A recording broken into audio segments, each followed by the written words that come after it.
일기예보에 이때쯤 비 온다고 그랬는데 여러분들 학구열에 방해가 될까봐 비가 안 오네요.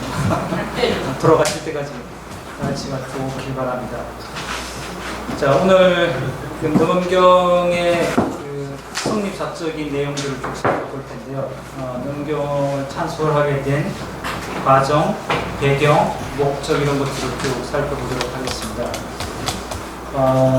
절에 다니신 분들은 절에 다니신 분들이 한국 불교에서 제일 많이 독송하는 경전이 뭐예요? 건강기. 반야신경.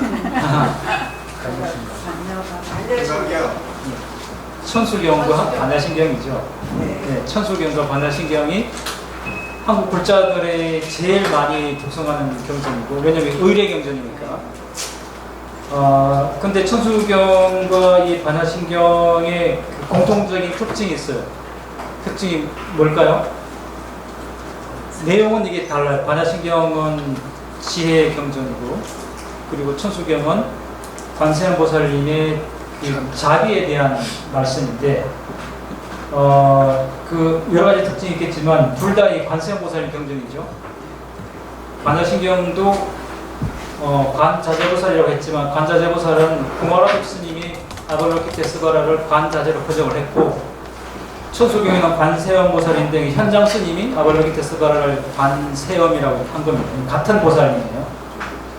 그리고 이제 또 다른 그 공통점이 뭔가 하면 다란이는 주문이 들어있다는 겁니다. 반야신경 맨 끝에 가면 아제아제 바라제 바라승아제 이걸로 결말을 맺고, 그 앞에 온 계공이나 이런 것들이 핵심임에도 불구하고 이 아제아제 바라승아제야말로 시대 명주고 가장 밝은 주문이고 가장 높은 주문이고 비할 거 없는 높은 주문이다라고 이렇게 얘기를 하고 있죠.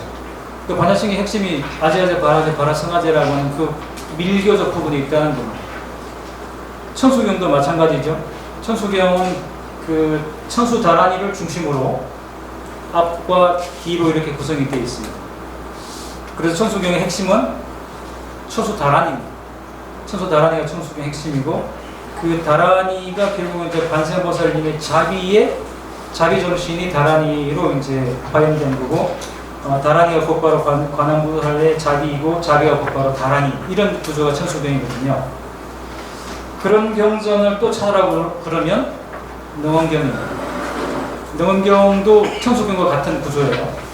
앞뒤로 교리적인 설명, 언어적인 설명은 다 현교라고 그러죠. 알아들을 수 있고 말로 전달되는 부분입니다. 근데 이제 가운데 있는 능엄주는 알아들을 수 없는 거죠.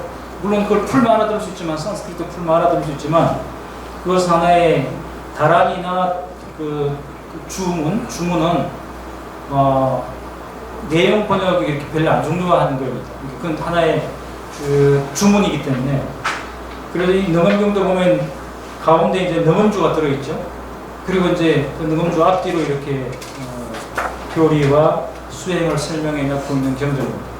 그러니까 능엄경은 밀교 경전이라는 거죠. 능엄주를 중심으로 하니까. 그래서 그 한국 사찰에서 천수다란이와 능엄주를 제일 많이 독송을 하고, 성철 스님도 능엄주 저기 백년한 가면 다 능엄주 하잖아요. 그래서 이게 선종에서 중요한 경전이기 때문에 이제 그렇습니다. 그래서 이 오늘 능엄경 이렇게 쭉 살펴보면 어떤 맥락에서 대성불교의 맨 마지막 지점에 등장하는 것이 밀교거든요. 그 다음에 중국에 와서 이제 선정과 정토정이 나오고, 적어도 인도 대성불교의 끝은 밀교입니다.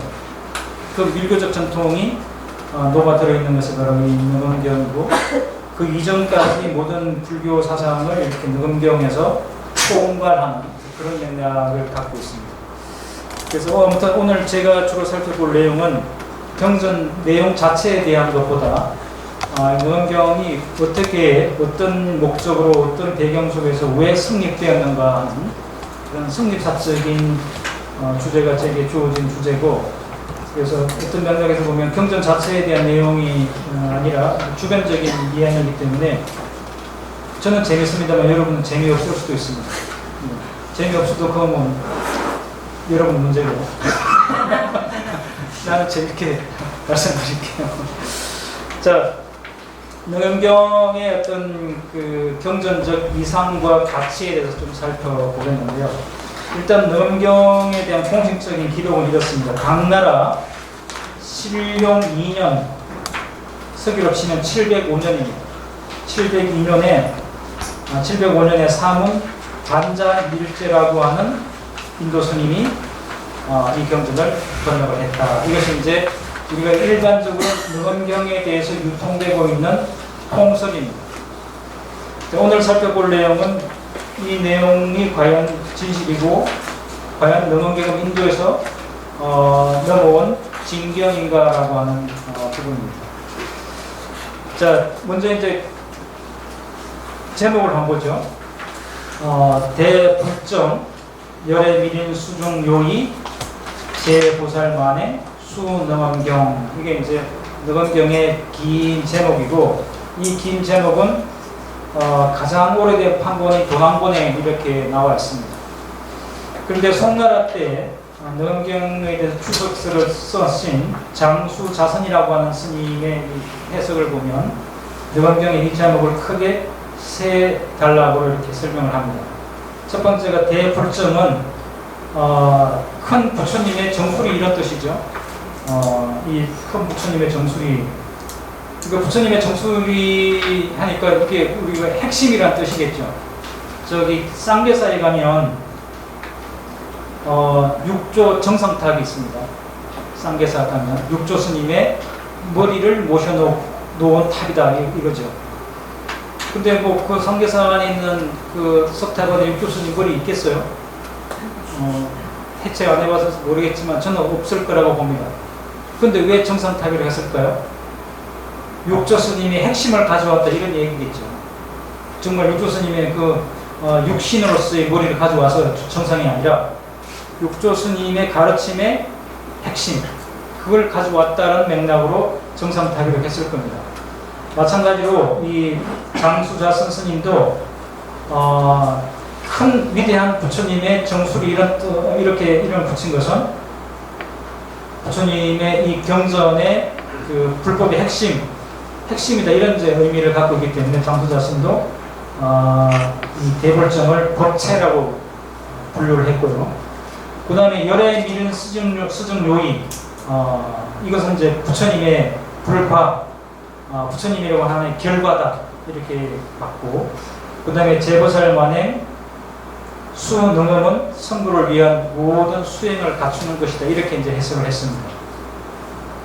자, 이 장수자선의 그 해석에 따라서 경명의 의미를 좀 더 세부적으로 설명해 보면, 대불정은 말 그대로 위대한 부처님의 정수리니까 결국 열애의 정수리라고 하는 것은 구경의 깨달음, 최후의 깨달음 이런 의미를 담고 있겠죠. 그래서 무상, 가장 높고 미묘한 부처님의 깨달음을 상징하는 것이 대불정, 이 대불정이 상징하는 말이고, 그래서 이 대불정을 장수자선 스님은 이 경의 법차다, 핵심이다. 뭐냐, 부처님의 깨달음이니까 이렇게 이제 해석을 했고요. 그 다음에 두 번째가 열애미린 수중요의라고 했는데요. 열애는 부처님이죠. 부처님 또 다른 표현이죠. 그래서 열애미린, 위에가 대불정이니까 위대한 부처님의 정수리가 곧바로 미묘한 깨달음이라고 그랬죠. 그래서 그 미묘한 열의 깨달음으로 들어가는 미린, 비밀스러운 씨앗, 비밀스러운 원인 이런 뜻이 되겠죠. 그 부처님의 깨달음으로 들어가려고 하면 비밀스러운 뭔가, 이걸 이제 인행이라고 그러죠. 인행이 있고 그 다음에 인과로서 불과가 있죠. 부처님이라고 하는 깨달음이라고 하는 열매를 수확하려면 뭘 해야 되겠습니까? 씨앗을 파종해야 되겠죠. 그 씨앗이 곧바로 밀인이라는 비밀스러운 씨앗. 그 비밀스러운 씨앗이 왜 비밀스러운 씨앗일까요? 다란이니까. 다란이 이게 푸는 게 아니잖아요. 비밀. 그래서 여기서 밀인이라고 하는 것은 바로 능엄주를 말합니다. 능엄주라고 하는 그 비밀스러운 씨앗에 의해서 열애의 깨달음으로 들어가는 것을 완전하게 밝히고 있는 이런 뜻이겠죠. 그래서 수중요의, 열의 깨달음으로 들어가는 비밀한 씨앗이라고 하는 다라니를 닦고 정독해서 들어가는 방법에 대한 완전한 가르침. 그러니까 이 열의 미린을 통해서 완전한 가르침으로 들어가는 그 깨달음으로 들어가는 완전한 가르침이니까 이거는 이제 불과 부처님의 경지가 되겠죠. 그러면 이와 같은 부처님의 경지에 이르기 위해서는 불인이 필요한데, 부처님에게 씨앗이 필요한데, 그것이 곧바로 이제 제보살 만행 여러 보살들의 온갖 수행이라고 했습니다. 온갖 수행인데 그 핵심은 능엄주를 잇는 거죠.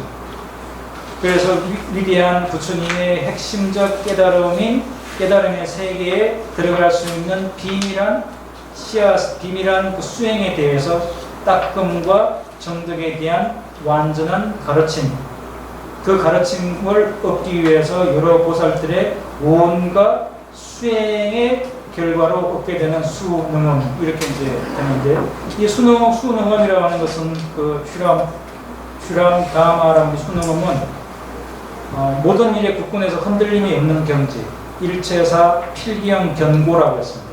그러니까 능엄 삼매에 들어서 어떤 외부적 자극이나 어떤 그 도발에도 흔들리지 않고 굳건하게 선정을 유지하고 있는 그 굳건함, 그걸 이제 수능엄이라고 했어요.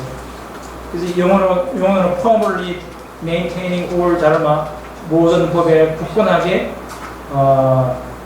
본성을 지키는, 이렇게 이제 풀고 있습니다. 대지도론에 보면 운하 명수 능엄 삼매, 무엇을 능엄 삼매라고 하는가? 지, 제, 삼매, 행철, 모든 삼매를 행하는 철을 아는 것을 수능엄 삼매라고 한다, 이렇게 했고, 능엄경에서는 108삼매 가운데 첫 번째 삼매가 바로 이 수능엄 삼매라고 합니다. 그러니까 이 경전의 제목에, 긴 제목에 들어있는 의미는 결국 대불증이라고 하는 열의 깨달음의 세계로 들어가는 방법에 대해서 미리 비밀스러운 그 씨앗에 대해서 닦음과 정덕에 대해서 완벽한 가르침을 주시고, 그 가르침에 따라서 어떤 보살행을 실천할 것인가, 제보살 만행인데 그 제보살 만행을 통해서 결국 능엄주를 하는 겁니다. 그 능엄주를 통해서 능엄 삼매에 이르게 해주는 경전. 그 능엄 삼매에 이르는 것이 곧바로 대불증, 위대한 부처님의 정수리에 해당하는 구경각을 끊는 거다라고 하는 의미를 긴 경전 제목에 담고 있습니다. 자, 이 경전 제목에 담고 있는 그 능엄경의 가치, 이런 좀 살펴보면요. 먼저 이제 중국에서는 송나라, 당나라 때 이게 이제 청산이 돼서 송나라, 원나라, 명, 청대까지 이 성속을 막론하고 가장 널리 읽히는 경전 가운데 하나가 바로 이 능엄경이었습니다. 그리고 한국에서는 강원교재로 이게 능엄경이 들어있죠. 강원교재에 들어서 수행자들에게 수행관을 교육하는 중요한 교재가 바로 능엄경이었습니다. 이렇게 보면 당대에, 당나라 때 불교가 처해 있는 그 문제들을 어떻게 이걸 풀고 수행의 방법으로서 그 불교가 처해 있는 위기를 극복할 것인가라고 하는 문제의식이 능엄경에 다 들어있다고 봐지고요. 그런 맥락에서 동아시아 불교사에서 능엄경은 어떤 경전 못지않게 중요한 위상을 갖고 있다고 할 수 있습니다. 능엄경은 또 이제 그 당대 불교가 처해 있는 문제를 해결하기 위한 열쇠로서 그 특징을 갖기 때문에 하나의 그 종합적인 수행 지침서로서의 의미도 갖고 있습니다. 그래서 대소성의 여러 경론은 물론이고 불교 외의 다른 문헌까지 동원해서 두루 인용하고 있는 것이 능엄경의 특징이고요. 그 다음에 여러 경론의 교리를 종합해서 능엄경의 교리적인 맥락을 구성하고 있습니다. 그래서 계율, 열애장, 불공 열애장 그런 책도가 있죠. 그 다음에 선정, 유식, 정토, 관음, 밀교 이런 그 재반 대성불교의 요소가 능엄경에는 다 들어 있습니다. 그리고 이제 50변마라고 해서 색수상 행식이 초래하는 세계의 10가지, 수계의 10가지, 상의 10가지, 행의 10가지, 시계의 10가지 이 색수상 행식 5원에서 발생하는 50가지 마상에 대해서 세세하게 설명하고 수행 지침을 내려주고 있는 경전이기 때문에 특히 이제 참선 수행하는 스님들에게는 아주 중요한 경전으로 익혀지고 공부됐죠.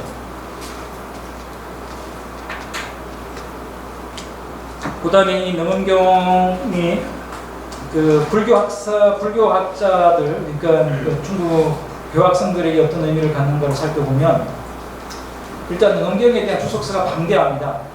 능엄경을 이제 소화음, 화음이 방대하잖아요. 화음이 방대한데 능엄경도 화음처럼 이렇게 화음에서는 53계위를 이렇게 나눠놓고 있듯이 능엄경에도 깨달음으로 가는 단계를 55단계로 설정하고 있거든요. 이렇게 점차적인 단계로 설정하고 있기 때문에 그런 방식이 그리고 모든 불교 교리를 종합하고 있다는 측면에서 화엄경과 대단히 유사하다. 그렇지만 화엄경보다는 분량이 작다. 그래서 소화엄이라고 부릅니다. 작은 화엄경이다. 작은 화엄경으로 불리면서 중국의 교학생들에게는 중요한 연구 대상이 되었습니다. 그래서 역사적인 이 능엄경의 위상에 걸맞게 여러 주석술이 등장했는데 당대 능엄경이 등장한 이후에 청나라 때까지 무려 99명이 129종의 주석서를 썼습니다. 그 대단히 활발하게 연구된 경전이라고 하는 걸 알 수 있죠. 그런데 이제 이게 다 전하는 것은 아니고 현재 유통되는 것은 63종 정도의 능엄경 주석서가 전례가 되고 있다는 겁니다. 그리고 선업적인 위치를 보면, 위상을 보면 식수 백장청규, 백장 스님이 선종의 그 규율을 잡은 거죠. 물론 이제 여기서 식수 백장 스님은 백장 스님의 고청규가 아니고 이후에 편찬된 청규인데 이 청규에 보면 능엄회라고 하는 구절이 등장합니다. 능엄회. 그러니까 이 백장 청규에 의해서 수행하는 선방 스님들이 능엄경과 능엄주를 독송하는 수행 그룹이 있었다는 겁니다. 능엄회라고 하는 이름을 밀어서 보면 그만큼 선수행자들에게 능엄경이 중요한 이미 중국 불교 시대 때부터 송대부터 능엄회가 결성될 만큼 수행자들이 중요한 경전이었음을 알 수 있고요. 그래서 성가에서는 능엄경이 소유경전의 하나로 들어가 있고 한국 성현에서도 성철 스님의 그 회상에서는 물론이고 능엄주가 중요한 수행의 방편 또 능엄경이 중요한 교리서로 이렇게 익혀왔습니다. 그래서 청수다라니와 함께 능엄주를 가장 널리 예수하는 주문이 바로 이 능엄주라고 할 수 있습니다. 자, 능엄경의 선적인 특징을 보면 일단 이 능엄경은 조사선이 등장하기 이전에 찬술된 경전입니다. 그래서 능엄경의 전반적인 그 교학적인 특징은 우리가 공부하는 조사선 뭐 이런 특징이 아니고 남동선은 물론 아니고 열애선적인 그 성향을 갖고 있고요. 그 다음에 이제 능엄경에서 사막, 개정의 사막을 균등하게 닦을 것을 제시하고 있지만 실제로는 정하게 더 많은 주력을 한다고 하는 것은 선정에 드는 것이거든요. 산매에 드는 것이거든요.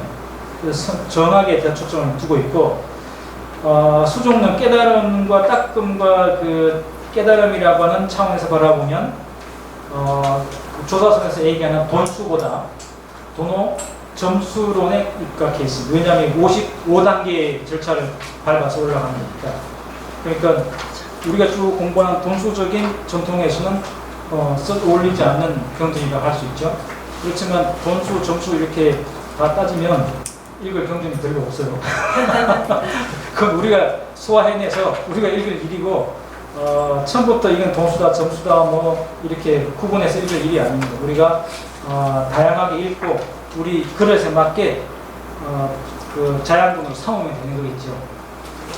자, 두 번째는 이제 능엄경 찬술의 역사적인 과정들을 좀 이제 살펴볼 텐데요. 아까 보면 이제 능엄경은 당나라 때 705년에 반자밀자 스님에 의해서 인도 스님 반자밀자 스님이 번역을 했다 이렇게 딱 나오는데 과연 그게 맞는 이야기인가라고 하는 것을 이제 하나씩 짚어보도록 하겠습니다. 먼저 이제 최초로 능엄경에 대한 기록이 등장하는 게 언제냐면 바로 개원석교록이라고 하는 책인데요.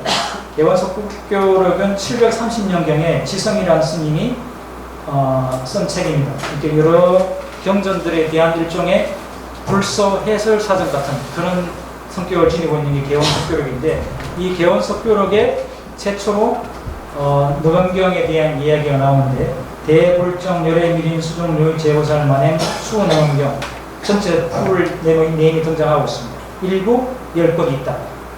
그러면서 쭉 이런 기록이 있는데 첫 번째 사문석 회적은 회적이란 스님입니다. 회적이란 스님 등장하죠. 석회적은 순주 사람으로 나부산 남노사에 머물고 있었다. 그 산은 이 나부산은 선섬 신선들이 주로 유거하는 곳이었다. 회적이란 스님은 오랫동안 여러 경륜을 두루 익혀서 두루 해박하였으며 구류 칠략도 깊이 연구하였다. 유교의 여러 분파와 그 다음에 제 경전들도 해박했다. 불교뿐만 아니라 유학에도 밝았다. 그런데 이 회적이란 스님은 나부산 그 남노사에 계셨지만 해변가에 위치했었기 때문에 종종 범성들이 찾아왔다. 범성들 호랑이 스님이 아니고 인도에서 온 스님들. 그 인도에서 온 범성들이 이 회적이 머물고 있는 남노사로 찾아와서 머물렀다. 그러면서 회적은 이 인도 스님들과 어울리면서 인도 서적인 범서와 범어를 통달하게 됐다. 인도 스님과 교류하면서 범어를 익히고 그 다음에 그 인도에서 온 산스크리트 원본 경전을 독송하고 읽게 됐다 이런 겁니다. 그러던 차에 보류지 3장이 중국의 대표적인 또 번역가이죠. 보류지 3장이 보적경을 번역할 때 그게 713년인데 보적경을 번역할 때 멀리서 회적 스님을 불러서 정의를 요청했습니다. 이게 경전 읽어보고 번역은 그 보류지 3장이 했지만 제대로 번역이 됐는지 틀린 데도 없는지 중국어로 물면 잘 맞는지 이걸 이제 그 교정하는 그 역할이 정의인데 그 정의를 의미를 점검받는 이런 의미겠죠. 그걸 이제 요청해서 714년에 가서 경전을 번역을 하고 돌아왔습니다. 그리고 회적 스님이 광구가 오면 지금 그 중국의 광주죠. 그 상해에 있는 광구에 머물고 있을 때 어느 날 무명의 한 범성이 이름 없는 범성이 인도 스님이 범경 산스크리트 본 경전을 들고 하나 이렇게 두루마리를 가지고 와서 같이 번역하자고 말하면서 그 요청을 받아들여서 10권짜리로 번역을 하니 그것이 바로 대불정 만행수 너건경이다. 이게 축에 앞에서 이름을 줄여서 이렇게도 불러요. 대불정 만행수 너건경. 회적은 경지를 필수하고 경의 그 의미를 받아 적고 필수를 회적이라는 스님이 했다는 겁니다. 받아 적고 물리도 정리하였다 이렇게 되어 있습니다. 근데 여기서 이제 여기 핵심은 뭔가 하면 이게 730년에 등장한 문헌인데 회적이라는 스님이 등장하고 회적이라는 스님이 인도 스님을 만나서 인도 스님이 가져온 경전을 10권짜리로 번역을 하고 자기가 그걸 필수로 받아 적었다 이렇게 되어 있습니다. 자, 그런데 여기서 이제 중요한 거는 이게 진짜 인도에서 온 경전이려면 그 경전을 가져온 사람이 분명해야 됩니다. 근데 이름 없는 범성이 가져왔다고 그랬어요. 이게 약간 신뢰도가 약간 떨어지죠. 아리까리해집니다. 여기서 아리까리해지니까 지성 스님이 같은 해 또 한 권의 책을 쓰는데 그것이 바로 속고공 역경도기 옛날과 현재 경전이 번역되었던 것들에 대한 그 개요 뭐 이런 그 책입니다. 경전 번역 사전 같은 거죠. 이 책을 같은 해 씁니다. 지성 똑같은 스님이 730년에 참수했는데 이때 보면 사문 반자밀제 반자밀제 산스크리트 하면 파라미티가 됩니다. 그 파라미티라고 하는 산스크리트 그 인도 스님이 중국으로 왔다. 근데 산스크리트로는 파라미티지만 중국말로 번역하면 이분의 이름은 극량이라고 한다. 이 극량이라는 인도 스님이 찾아왔다. 근데 이 극량이라는 파라미티라고 하는 반자밀제 스님은 고력으로서 여러 곳을 다니면서 인연따라 중생들을 널리 제도했다. 그러다가 중국 광주 제지사에 머물렀다. 제지사가 뭔가 하면 오늘날 이 가면 광주에 있는 광효사입니다. 광효사고, 광효사는 육조당정이 쓰러질 때는 법성사라고 불렸고, 그리고 이제 이 능엄경이 번역할 때는 제지사로 불렸다는 겁니다. 이 제지사라고 하는 절에 와서 이 반자밀저 스님이 이 절에 머물렀다. 근데 그 스님이 워낙 해박했기 때문에 대중들이 반자밀저 스님의 해박함을 알고 여러 가지 도에 대해서 묻는 사람들이 많았다. 그리고 이 반자밀저 스님은 마음으로 사물을 보는 눈이 날카로웠으며 밀족도 펼쳤다. 그리고 신령 원년 705년에 5월 23일 마침내 관정부 가운데서, 관정부는 뭔가 하면 여러 경전들이 있는 한 챕터를 말해요. 이게 8만 대장경을 꽂아 넣었으면 여기는 초기 불교, 여기는 뭐 중간 불교, 여기는 뭐 유식 불교 있을 거 아니에요. 그 여러 챕터 가운데 한 챕터가 관정부란 챕터. 거기에서 한 경전을 뽑아서 그것을 송출하여 대불종 열애미징 수중료의 제보살 만행 수능엄경이라고 이름하였다. 이런 공부 다 안 하고 그냥 경전 내용만 읽으면 되는데 괜히 이거 해서 복잡해지죠. 근데 난 죄가 없어요. 박 교수님 이거 하라 했으면 안 돼.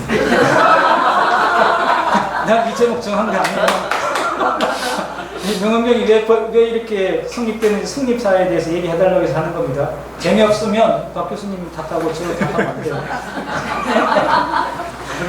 자, 그렇지만 능엄경이 왜 어떻게 번역이 됐고 오늘 어떻게 출전이 어떤 과정 겹쳐서 등장하게 됐는지는 오늘 지나면 빠삭하게 알게 될 겁니다. 남들보다 모르는 걸 알게 될 거예요. 왜냐하면 이런 걸 공부 안 할 테니까. 그리고 사문 니가스카가 여거하고 산스크리트를 중국어로 번역을 하고 보살계 제자인 방룡이라는 사람이 필수하였다. 받아 적었다는 겁니다. 그리고 순주 나부산 나무사 사문 해적은 중력하였다. 중력 그걸 이제 의미를 검토하고 바로 잡았다는 겁니다.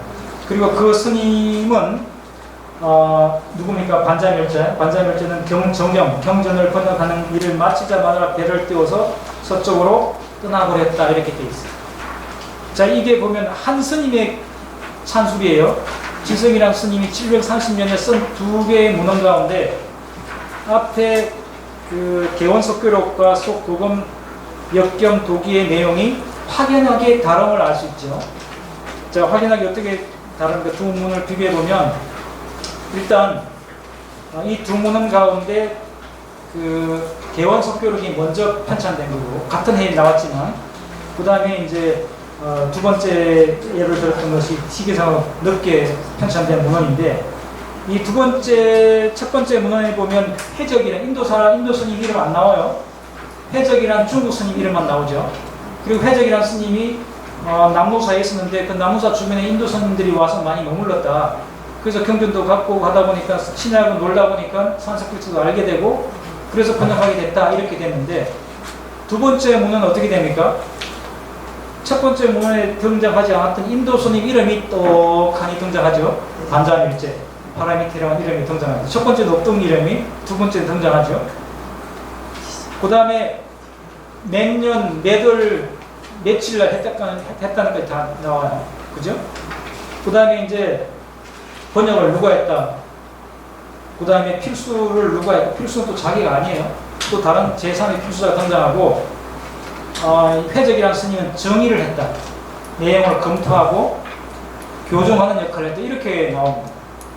그러니까 두 번째 문헌을 보면 훨씬 그 신빙성 높은 기록을 하고 있습니다. 첫 번째 문헌에서는 인도 스님에 대한 기록이 있기 때문에 이 경전이 인도에서 왔는지 안 왔는지 모르겠는데 두 번째 문헌에는 인도 스님의 이름이 분명하게 반자밀제라고 딱 등장하고 있습니다. 그러니까 훨씬 신뢰도가 높아지죠.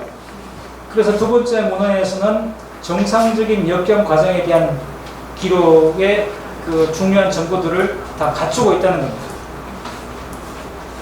그리고 후대에 나타나는 모든 능엄경에 대한 그 서지학적인 정보는 이 두 번째 문헌에 근거하고 있습니다.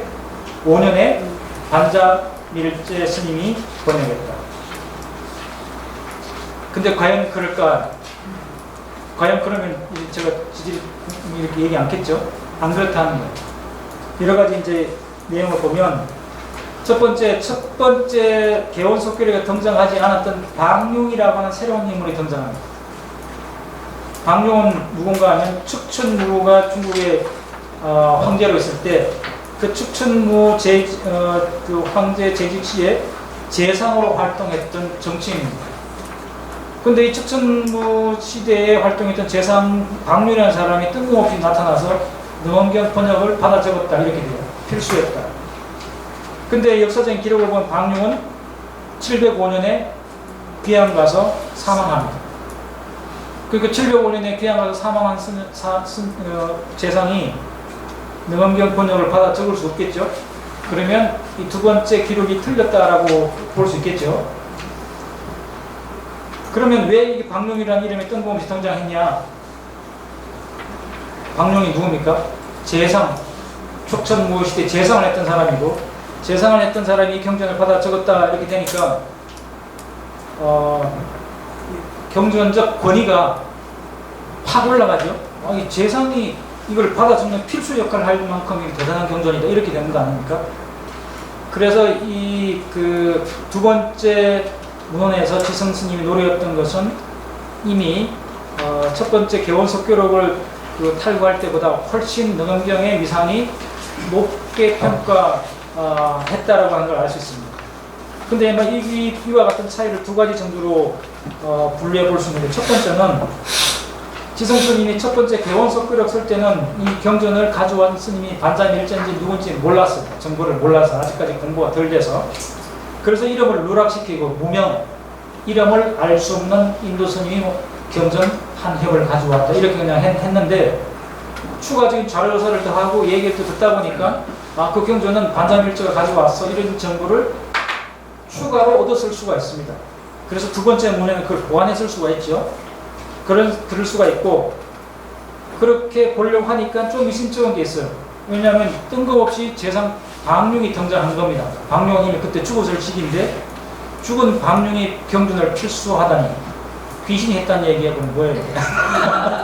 그러니까 이 내용을 보면 두 번째 문헌에서 지성 스님이 자세하게 공식적인 경전 번역 루트를 쭉 설명한 것은 결국 능엄경의 교학적인 어떤 위상을 높이기 위해서 산스크리트 본을 가져온 스님 이름도 하나 가라로스 넓적에서 넣고, 그때는 가라로스 넓지만 우리는 다 그걸 믿잖아요. 우리는 다 믿는 거예요, 대부분. 그 다음에 이제 방룡이라고 하는 그 재상도 방룡이 이제 대단히 존경받는 분이었겠죠. 방룡이 와서 받아 적었다 이렇게 함으로써 능엄경의 경전 그 의미 외적인 그 부가 가치를 이렇게 높여놓은 겁니다. 야, 이게 대단한 경전이야. 이게 심지어 재상이 다 받아 적었대. 그리고 이제 반자밀저 스님이 가져왔대. 뭐 이런 이제 의도가 오히려 더 컸을 거라고 이제 요즘은 봅니다. 자, 그 다음에 이제 송나라 때 쓰여졌던 송고성전의 이야기를 한번 좀 볼 텐데요. 송고성전에 보면 경량전이 있습니다. 경량이 바로 파라미티 스님의 그 중국어 이름이죠. 경량, 반자밀제 또는 파라미티인데, 이 경량전이 있습니다. 그러니까 송고성전에는 경량이라는 스님을 실존 인물로 인식하고 있고, 이 실존 인물로 인식하고 있는 경량 스님에 대한 정기가 써져 있는 거예요. 그래서 거기 보면 이렇게 되어 있습니다. 경량이 번역하는 일을 마칠 즈음 동국의 왕이 경본을 함부로 송출한 것을 알고 분노했다. 어느 동국의 왕이 누구겠을 때 인도의 왕이, 자기 나라 인도의 왕이 함부로 허락도 없이 중요한 경전을 빼서 중국으로 가져갔다는 얘기예요. 그래서 화를 내서 왕이 사람을 시켜서 경량을 체포하게 뒤를 쫓겠습니다. 그 소식을 듣고 경량 스님이 반자밀체가 지체 없이 배를 띄워서 서쪽으로 자기 나라 돌아갔다. 그런데 뒤에 이게 남사에 의해서 입경되어서 마침내 경이 유포되었다 이렇게 이제 되어 있습니다. 그러니까 경량 스님이 이 경을 가져오게 됐고, 가져왔더니 인도의 왕이 분노했다 뭐 이런 얘기까지 있고, 그렇지만 경량 스님은 왕의 금지에도 불구하고 이 능엄경을 중국에 전파하고자 하는 간절한 전법의 원력으로 목숨을 걸고 이걸 가져와서 번역을 하고, 끝나자마자 역할을 다 마쳤으니까 중국으로 돌아갔다 이렇게 되어 있습니다. 그 다음에 이제 역시 같은 송고 성전에 보면 숭복사 유곽 스님이라는 기록이 있는데, 유곽전에 보면 유곽이라는 스님이 있었는데 방룡의 집에 초대되어서 능엄경을 보고 주술을 쓰고자 서운했다.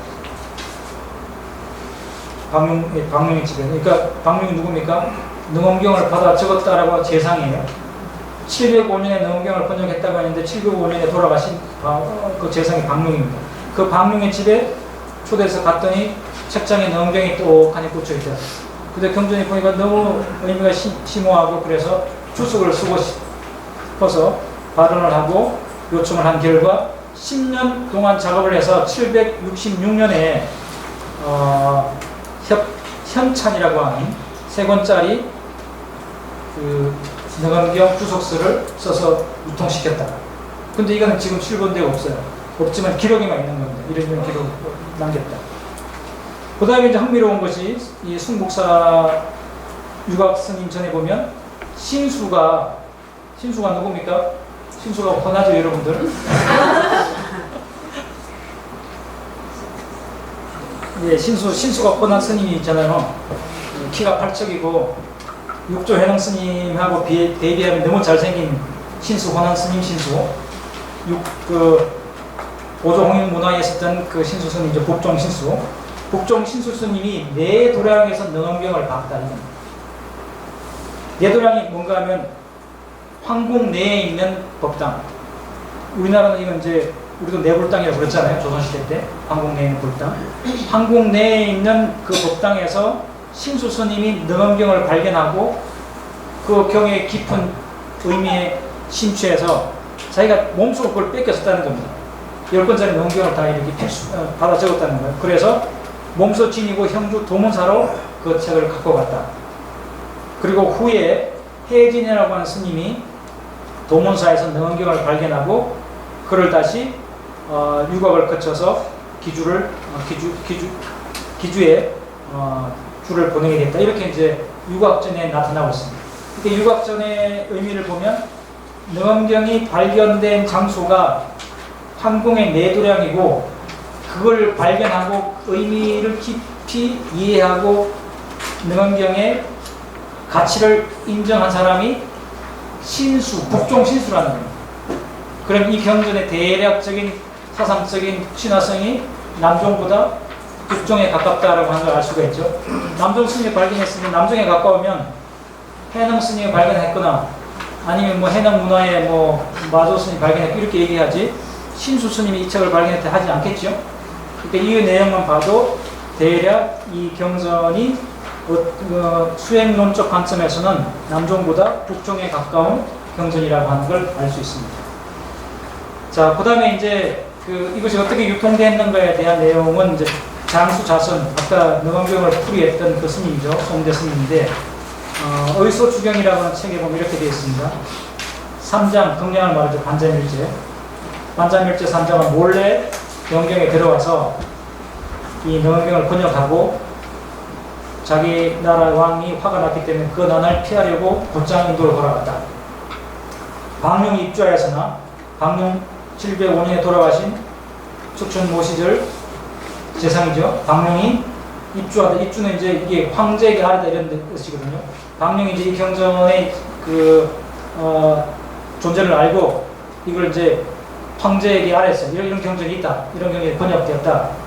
그랬는데 마침 그때가 중종이 즉위식을 할 때라 궁중이 대단히 황궁이 혼란스러웠고 바빴고 그래서 한가하게 이 능엄경이 중국에 새롭게 번역됐다라고 선포할 기력이 없어서 경전 목록에는 누락됐다 이렇게 돼 있어요. 그리고 그때 선을 참고한 이가 내도량에서 이 경을 얻어보고 좋아서 뺏겨 비밀이 간직하니 마침내 이 땅에 유포하게 되었다. 그러니까 이 경을 유포시킨 사람이 누구라고요? 신수선입니다.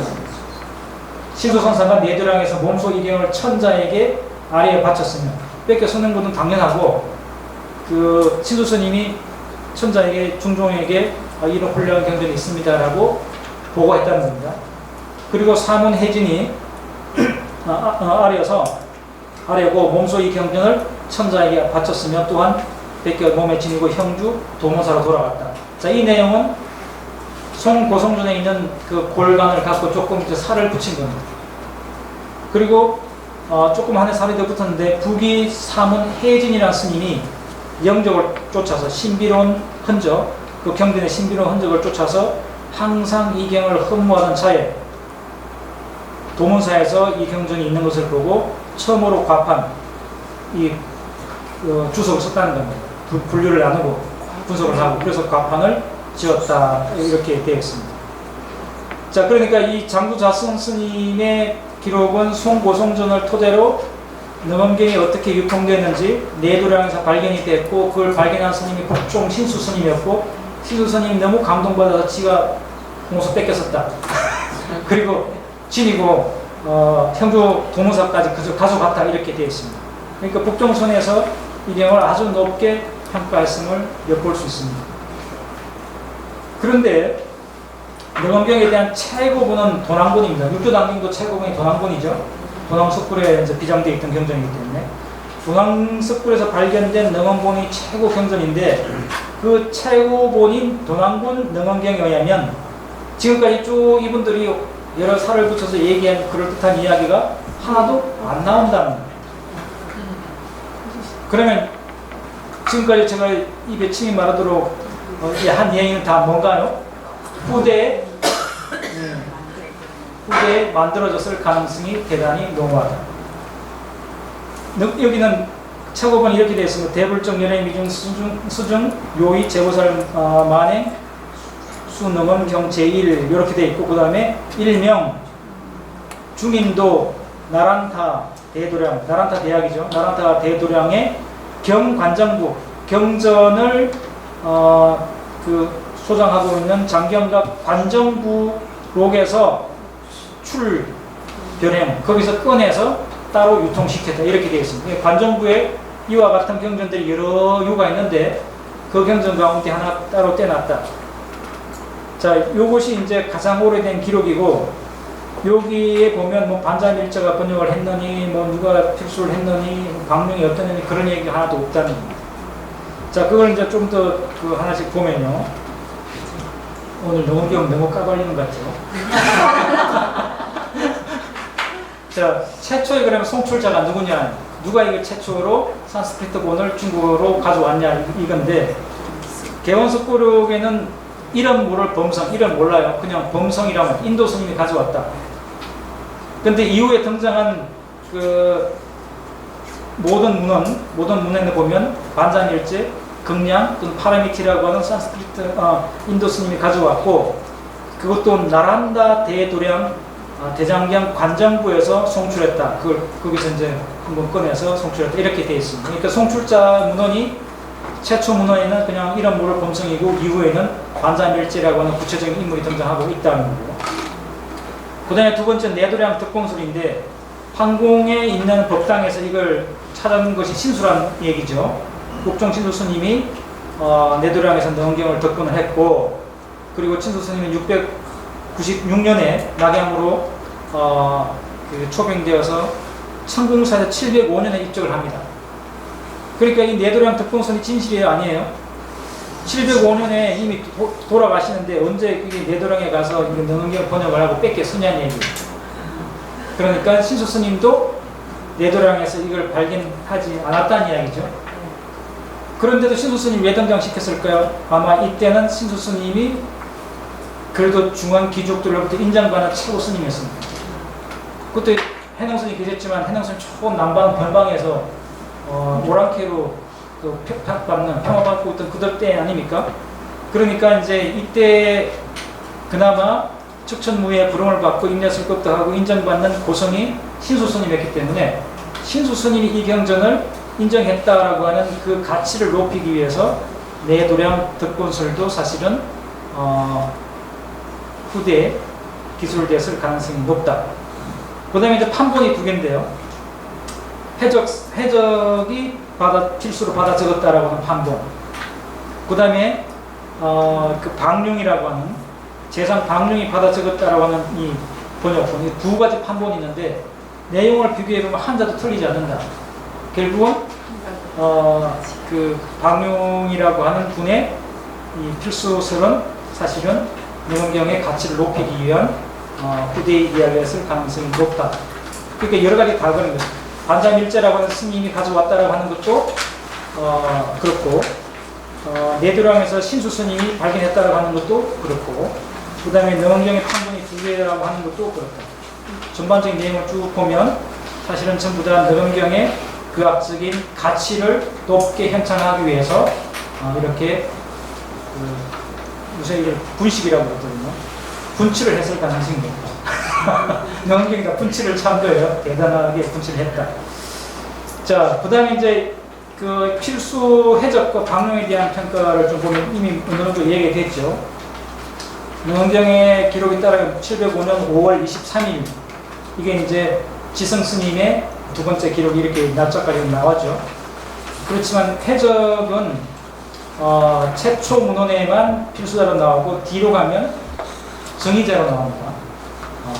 교회란 사람 나오고, 그 다음에 이제 후대의 모든 문헌들은 재상 방룡이, 재상 제자로 틀렸네요. 방룡이 필수했다는 걸로 대체됩니다. 그렇지만 이제 미리 설명드렸습니다만 척천문무 시대 때 재상 지내다가 705년에 유배지 고주에서 이미 사망을 했기 때문에 그 방룡 필수설은 이제 사실 않을 가능성이 높다. 후대인 전부 다 첨부가 될 가능성이 높죠. 능엄경이 의미가 점차 인정받기 시작하고 널리 유통이 되기 시작하고 교학적이나 선학적인 가치가 인정받으면서 능엄경을 둘러싸고 있는 여러 관계 인물들의 위상을 높게 설정했을 가능성이 높다는 겁니다. 그래서 권위에 맞는 능엄경이라고 하는 당대 평가받는 경전의 권위에 맞는 내용들이 들어간 거죠. 재상이 동원이 되고 반자밀제가 동원이 되고 신수스님이 이걸 발견했고 이런 식의 이제 앞뒤가 맞는 이거만 보면 야 이거 정말 대단한 경전이구나 이렇게 훌륭한 사람들이 번역하고 필수를 받아줬고 발견했으니까 신수스님이 인정을 했으니까 대단한 경전이다 이렇게 이제 된 걸 거고요. 자, 이 내용이 전부 담고 있는 그 의미는 뭔가 하면 결국 능엄경이 사역, 개인적인 번역이 아니고 국가적 그 역경 체제가 동원된 하나의 합법적인 경전이었음을 후대에 와서 이렇게 만들어진 것이 능엄경 전역과 관련된 전반적인 이야기입니다. 자, 그 다음에 이제 8번을 보면 그러면 이제 우리가 그 중국의 경전들이 엄청 많잖아요. 황남대장경전은 많은데 그 많은 경전들이 전부 다 인도에서 가져온 경전이 아니죠. 인도에서 가져온 경전도 있고 중국에서 찬술된 경전도 있습니다. 그래서 인도에 산스크리트 본이 있는 것을 중국에 가져와서 누가 가져왔고 언제 어느 때 어떤 절차를 거쳐서 번역을 했다라고 하는 서지 정보가 분명한 경전, 이걸 이제 진경이라고 해요. 진짜 경전이다. 근데 산스크리트 본이 없고 누가 가져왔는지도 모르겠고 그 다음에 언제 어떤 절차를 거쳐서 번역됐는지는 모르겠지만 경전이라고 떡하니 꽂혀 있고 거기 시작이 불설 언제 이렇게 되어 있어요. 그럼 이걸 이제 그것이 정말 인도에서 왔다라고 하는 근거들을 못 찾기 때문에 이걸 이제 위경이라고 합니다. 위경 또는 의경, 유사경전, 위조됐다고 해서 위경 이렇게 부릅니다. 그래서 정통적인 이제 진경의 번역 과정은 진경이 들어오면 이게 이제 그때는 국가적 사업으로 이게 개인이 번역할 수 있는 건 아니잖아요. 안에 그 역경 도량이 있었고 그래서 이 새로운 문헌이 들어오면 그것이 국가에 보고가 되고 이런 문헌이 왔습니다. 보고가 되고 그 다음에 이제 그 천자가 누구 어떤 차례에 내가 얼마만큼 이렇게 후원을 해줄 테니까 거기서 머물러서 번역을 해 이렇게 지시를 해주고 최초의 42장경부터 그렇게 번역이 되거든요. 그러면서 이제 번역이 되면 그걸 이제 입주 황제에게 아뢰고 황제 아뢰 뒤에 일정 정도 시간이 지나서 대장경을 편찬할 때 대장경이 입장되는 것이 이제 경전 진경이 번역되는 공식적인 절차입니다. 근데 이제 이 능엄경을 보면 그런 공식적인 절차들이 안 보인다는 거죠. 번본이 없는 건 당연한 거고 반자밀제한 스님이 없는 것도 그렇고 필수 광룡의 존재도 그렇고 여러 가지 이런 내용들을 보면 결국 능엄경은 인도에서 가져온 경전이 아니라는 거예요. 그럼 뭘까요? 중국 찬술 경전. 중국에서 찬술된 겁니다. 그러면 우리가 이제 이걸 굳이 분류상을 따지면 위경이나 의경이 되겠죠. 의사경전이거나 위조된 경전이라고 할 수 있겠죠. 자, 보통 이제 이런 구분을 갖고, 그러면 이제 위경이니까 뭐, 별거 없겠네. 오늘 공부했으니까 다음 좀 넘어가지 뭐, 위경이. 이렇게 생각할 수도 있는데, 그렇지 않습니다. 불교 가르침에 출자하다면 산스크리트 본이 있으면 진경이고 없으면 미경이라고 하는 자체가 사실은 불교적이지 않은 분류예요. 일체 중생이 시류불성이고 누구나 깨달으면 부처님이 된다고 하는데 왜 인도 사람만 경전을 쓸 수 있고 중국 사람은 못 쓴다는 얘기입니까? 이게 일종의 종교적 문화적 사대주의잖아요. 사대주의예요. 그거 웃기는 얘기 아닙니까? 그런 관점에서 보면 육조 단경도 다 위경이에요. 그렇지 않아? 중국이 찬설됐으니까. 그러니까 산스크리트 본이 있으면 진경이고 없으면 위경이다라고 하는 구분은 전 옳지 않다. 그걸 우리가 받아줄 수가 없다라고 봅니다. 특히 이 대성불교가 중국에서 찬란하게 꼽히고 거기서 대성적인 그 팔종이 등장하잖아요. 그런 그 화엄학이나 그 천태학이나 이런 산문학 같은 대단한 불교학을 이룬 나라에서 왜 경전을 못 씁니까? 당연히 쓸 수 있는 거죠. 그러니까 그런 부분은 이건 대단히 이제 사대주의적인 왜곡된 관점입니다. 그래서 위경이기 때문에 영의 가치 없다. 이런 주장은 일부의 가치 없는 주장이 오히려. 그래서 위경이냐 아니냐는 중요하지 않지만 그러면 떳떳하게 그냥 중국에 누가 썼다 육조 해놓은 당경처럼 그렇게 하지 뭐하려고 반짜밀전에 왜 등장시키고 방용은 왜 등장시키고 왜 했냐 그거는 그 당대까지 그렇게 하지 않으면 일부의 가치 없는 경전을 안 봐주니까 방편적으로 뭐 그렇게 했을 수밖에 없다고 봅니다. 만약에 이 능원경을 중국의 어떤 회적이 스님이 가능성이 높죠. 맨 처음에 회적이 나왔고 맨 첫 번째 기록 회적이 나왔고 기도 정의했다고 계속 나오니까 회적이라는 중국 스님이 이걸 창술했을 가능성이 있겠죠. 그렇지만 그것이 중국에서 창술되었기 때문에 가치가 있고 없다 뭐 그렇게는 저는 보지 않습니다. 아무튼 이제 산스크리트 본이 있고 인도에서 가지고 왔냐 아니냐를 따질 때는 아니다라고 얘기할 수 있다. 아무튼 능원경은 중국에서 창술한 경전입니다. 중국에서 창술한 경전이기 때문에 인도에서 창술한 경전보다 수준이 떨어지거나 못하냐 전혀 그렇지도 않다. 그러니까 우리는 능원경이 갖고 있는 그 경전적인 의미를 공부하면 될 일이죠. 자, 그 다음에는 이제 이 능원경의 내용을 이렇게 쭉 통해서 능원경이 인도 사람의 찬술인지 중국 사람의 찬술인지 그 내용을 좀 더 이제 살펴보도록 하죠.